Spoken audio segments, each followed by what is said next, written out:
Greetings, Grey Witch here. Today we're going to talk about the TM-02 Khanjali Tank. Now this will set you back $3.8 million for the full price, or $2.8 million after completing the Khanjali setup as the heist leader. Now this tank can carry 4 people, 2 of which can sit right here in the back. As you see, there's a couple of mounted railguns. Those are for decorative purposes only. You cannot use them. But the 2 people who do ride back there can control the optional remote grenade launchers, which are mounted on the roof, and they're pretty awesome. You can do a lot of damage. Now your front passenger has control over the mounted 50 cal that's on the roof. It's also pretty awesome. And you as the driver have control over the optional proximity mines and the main cannon, which is either the railgun or the main one. Now to upgrade and own this vehicle, you must own a facility. So once you own the facility, you can buy it, you can bring it in here and upgrade it. In the upgrade workshop, there is some stuff that you can do to it, and it's really important to upgrade the armor in this because it makes it nearly double the damage of explosive that it can take compared to the Rhino.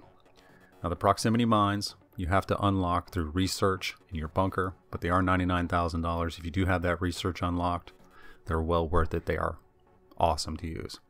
And you get quite a few liveries. Some of these you have to unlock through research, but the ones that they do give you, there's a couple cool ones. And you do have some options for respray that are pretty cool too. So between the combination of the liveries and the respray options, you can come up with a pretty interesting looking tanks, because I've seen some pretty wild ones roaming around the streets. Some neon greens and purples that were just, whoa. That and the combination of some wacky stuff. But your secondary and primary weapons. Your primary weapon's a standard tank cannon. Then you have the rail cannon, which is 300,000, which fires a lot faster. I dig it a lot more. Then you have the remote grenade launchers, which are 285,000, which are pretty cool if you have people that ride with you. If you don't have anybody that rides with you, you can really use the proximity mines for the same thing. But the armor is the one thing you really want to upgrade on this. Now for just driving it around, the actual handling of the vehicle is actually pretty good. I mean, it's a tank, it's not going to drive like a sports car or anything, but it does move pretty well. And it actually seems like it moves better than the Rhino tank, but I think it's just because of the way it's shaped and it just looks different. Because we had them both out at the same time and they were pretty much keeping pace with each other.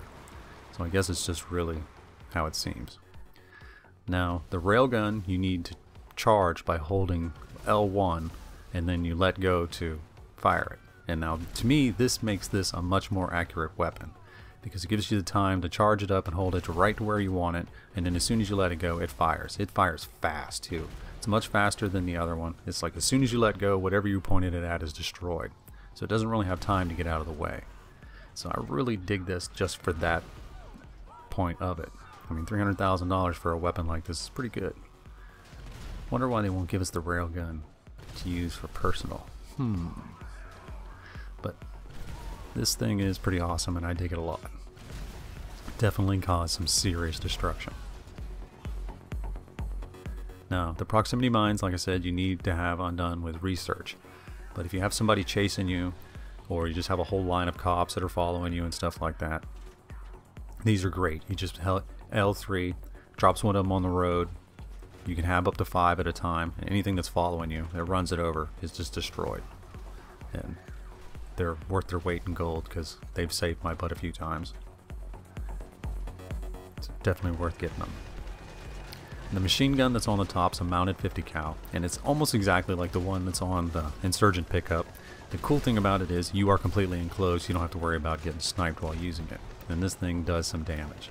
So that's very cool to have an extra person just to control that. And the grenade launchers are pretty cool too.